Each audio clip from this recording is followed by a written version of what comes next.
I'm now going to jump over to the far right-hand column of the project framework, that is assumptions and risks. Assumptions and risks are very, very important, but they are quite problematic. The first problem is deciding which is which.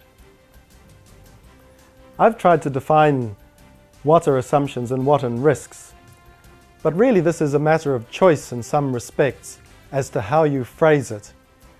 You can phrase something as an assumption, that is, I assume it will occur.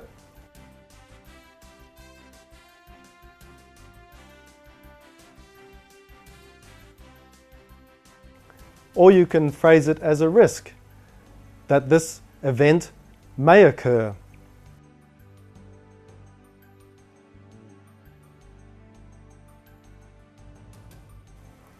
How do you decide which is which?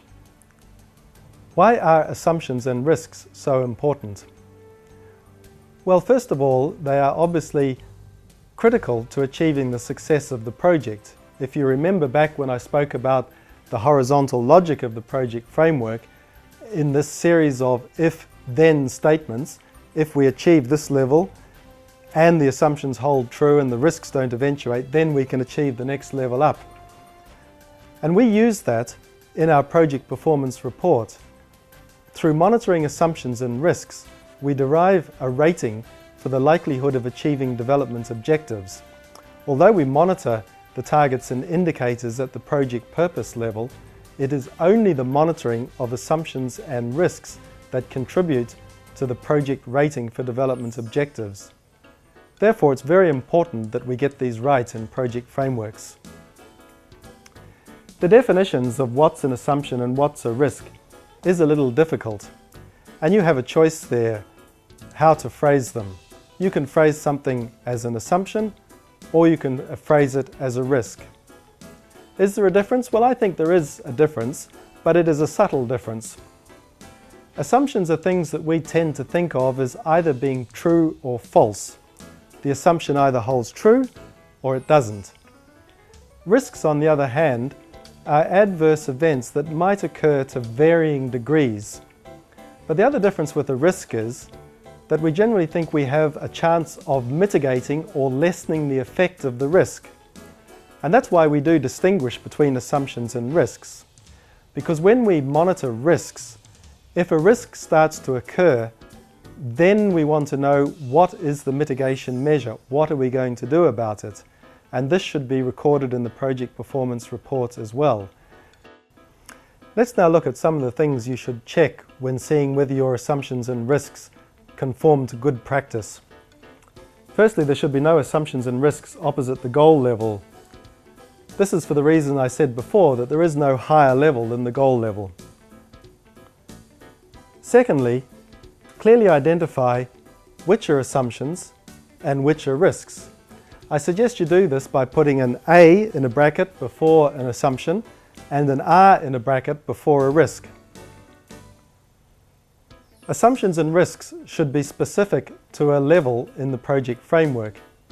That is, they should be assumptions and risks implicit in the purpose level for achieving the goal, or from going from outputs to purpose, or from activities to outputs. There should be no general assumptions and risks applicable to all levels. Assumptions and risks should be external to the project or outside the control of project managers. If these events are internal or under the control of project managers, we shouldn't include them. It is important that there be no killer assumptions and risks, and I'm going to explain what I mean by that in a moment. It's also important that the assumption and risk statements should be capable of being measured. As I said, we monitor and report on these in the project performance report, so therefore the statements must be capable of being monitored.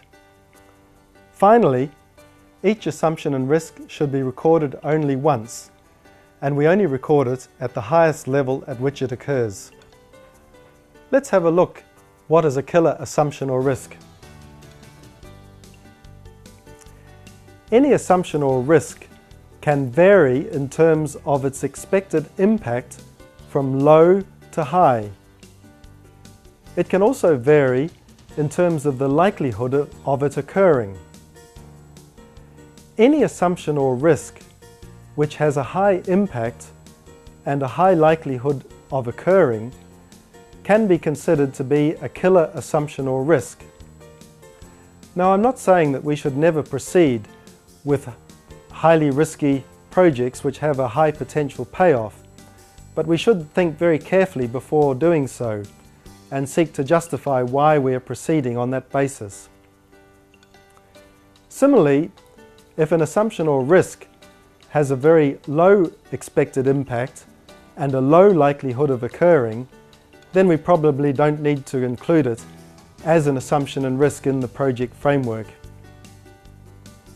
Other assumptions and risks that have a medium or high level of likelihood but maybe a low or medium of impact, we maybe just need to re-look at those and see whether we can lessen the importance of those in any way. And this just illustrates the fact that the project framework should be prepared in an iterative fashion throughout the preparation process, so that as we move on to specify targets and indicators or define assumptions and risks, that may throw up the need to go back and re-look at some of our design considerations. It's your opportunity to comment again, this time on assumptions and risks from a project in Nepal.